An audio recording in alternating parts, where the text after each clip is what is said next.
নমস্কার বন্ধুরা, তোমরা দেখছো স্বপ্নপূরণ এডুকেশন চ্যানেল। আমরা প্রতিদিনের মতন আজকেও নিয়ে চলে এসেছি কিছু গুরুত্বপূর্ণ প্রশ্ন উত্তর নিয়ে বাংলায় গুরুত্বপূর্ণ প্রশ্ন উত্তরের ভিডিওগুলো পাওয়ার জন্য আমাদের চ্যানেলটি লাইক, কমেন্ট, শেয়ার এবং সাবস্ক্রাইব করতে ভুলো না। সাবস্ক্রাইব করে বেল আইকনটি প্রেস করে নিও, তাহলে নতুন নতুন ভিডিও নোটিফিকেশনগুলো তোমরা খুব সহজেই পেয়ে যাবে। এবং তোমরা প্রশ্নগুলো দেখা মাত্র কমেন্ট বক্সে উত্তর করার চেষ্টা করবে এবং সর্বশেষে কমেন্ট বক্সে কমেন্ট করে জানাবে কটি উত্তর সঠিক করেছো। এবং নতুন যারা আমাদের চ্যানেলে ভিডিওগুলো দেখছো তারা অবশ্যই লাইক, কমেন্ট, শেয়ার এবং সাবস্ক্রাইব করে দিও।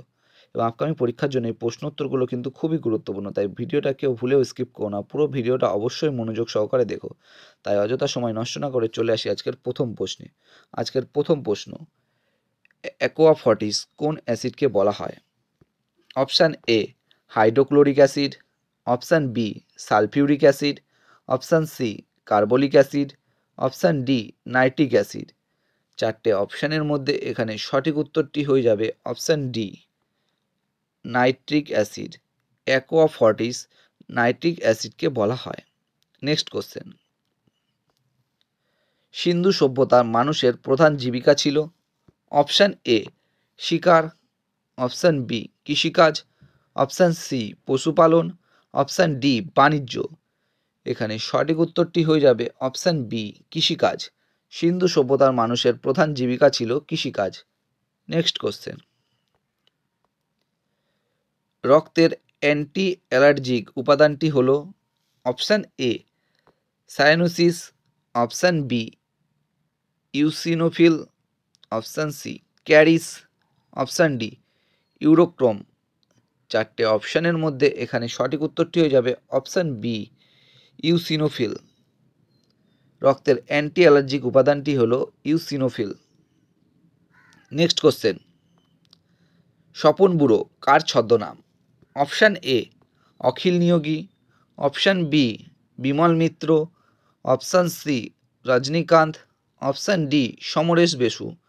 চারটে অপশানের মধ্যে এখানে সঠিক উত্তরটি হয়ে যাবে অপশান এ অখিল নিয়োগী। স্বপন বুড়ো অখিল নিয়োগীর ছদ্মনাম। নেক্সট কোশ্চেন, পাস্তুরাইজেশন পদ্ধতিতে কিসের জীবাণু শূন্য করা হয়? অপশান এ দুধ, অপশান বি জল, অপশান সি মাংস, অপশান ডি ভ্যাকসিন। এখানে সঠিক উত্তরটি হয়ে যাবে অপশান এ দুধ। পাস্তুরাইজেশন পদ্ধতিতে দুধের জীবাণু শূন্য করা হয়। নেক্সট কোশ্চেন, ভারতের সুপ্রিম কোর্টের বিচারপতিরা কত বছর বয়সে অবসর গ্রহণ করেন? অপশান এ 60 বছর, অপশান বি 62 বছর, অপশান সি 65 বছর, অপশান ডি 70 বছর। এখানে সঠিক উত্তরটি হয়ে যাবে অপশান সি 65 বছর। ভারতের সুপ্রিম কোর্টের বিচারপতিরা 65 বছর বয়সে অবসর গ্রহণ করেন। নেক্সট কোশ্চেন, ভিটামিন বি12 আরেক নাম হলো? Option A thiamine, option B riboflavin, option C cobalamin, option D pyridoxine. এখানে সঠিক উত্তরটি হয়ে যাবে অপশান ডি পাইরিডক্সিন। ভিটামিন বি12 আরেক নাম হলো পাইরিডক্সিন। নেক্সট কোশ্চেন, অগ্নিবীণা কাব্যগ্রন্থটি কার লেখা? Option A Rabindranath Tagore, option B Kazi Nazrul Islam, option C Jasimuddin, option D Satyendranath Bose. এখানে চারটে অপশানের মধ্যে সঠিক উত্তরটি হয়ে যাবে অপশান বি কাজী নজরুল ইসলাম। অগ্নিবীণা কাব্যগ্রন্থটি কাজী নজরুল ইসলামের লেখা। নেক্সট কোশ্চেন, একটি উপকারী ব্যাকটেরিয়া হলো? Option A clostridium tetani, option B vibrio cholerae, option C bacillus anthracis, option D lactobacillus. চারটে অপশানের মধ্যে এখানে সঠিক উত্তরটি হয়ে যাবে অপশান ডি ল্যাক্টোব্যাসিলাস। একটি উপকারী ব্যাকটেরিয়া হলো ল্যাক্টোব্যাসিলাস। নেক্সট কোশ্চেন, উত্তরবঙ্গের মালদহ ও বাংলাদেশের চাঁপাইনবাবগঞ্জ অঞ্চলের দলবদ্ধ গানকে বলা হয়? Option A Bhawaiya, option B Gajan গান, option C Bhatiali, option D Gambhira. এখানে সঠিক উত্তরটি হয়ে যাবে অপশান ডি গম্ভীরা। উত্তরবঙ্গে মালদা ও বাংলাদেশের চাঁপাইনবাবগঞ্জ অঞ্চলের দলবদ্ধ গানকে বলা হয় গম্ভীরা। নেক্সট কোশ্চেন, সানা কোন দেশের রাজধানী? Option A Yemen, option B Indonesia, option C Iran, option D Israel. এখানে সঠিক উত্তরটি হয়ে যাবে option A Yemen. Sanaa Yemen দেশের রাজধানী। নেক্সট কোশ্চেন, সত্যাত্ম প্রকাশ বইটি কে রচনা করেন? Option A Dayananda Saraswati, option B Keshabchandra Sen, option C Swami Vivekananda, option D Rishi Aurobindo. এখানে সঠিক উত্তরটি হয়ে যাবে অপশান এ দয়ানন্দ সরস্বতী। সত্যাত্ম প্রকাশ বইটি রচনা করেন Dayananda Saraswati.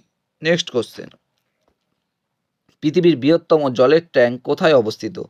Option A New York, option B Kolkata, option C Kathmandu, option D Paris. এখানে চারটে অপশানের মধ্যে সঠিক উত্তরটি হয়ে যাবে অপশান বি কলকাতা। পৃথিবীর বৃহত্তম জলের ট্যাঙ্ক কলকাতায় অবস্থিত। নেক্সট কোশ্চেন,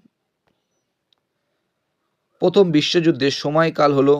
অপশান এ 1910 থেকে 1918, অপশান বি 1912 থেকে 1918, অপশান সি 1911 থেকে 1916, অপশান ডি 1914 থেকে 1918। চারটে অপশানের মধ্যে এখানে সঠিক উত্তরটি হয়ে যাবে অপশান ডি 1914 থেকে 1918। প্রথম বিশ্বযুদ্ধের সময়কাল হলো 1914 থেকে 1918। নেক্সট কোশ্চেন এবং আজকের শেষ প্রশ্ন, ভারতীয় সংবিধানে মোট কতগুলি ধারা আছে?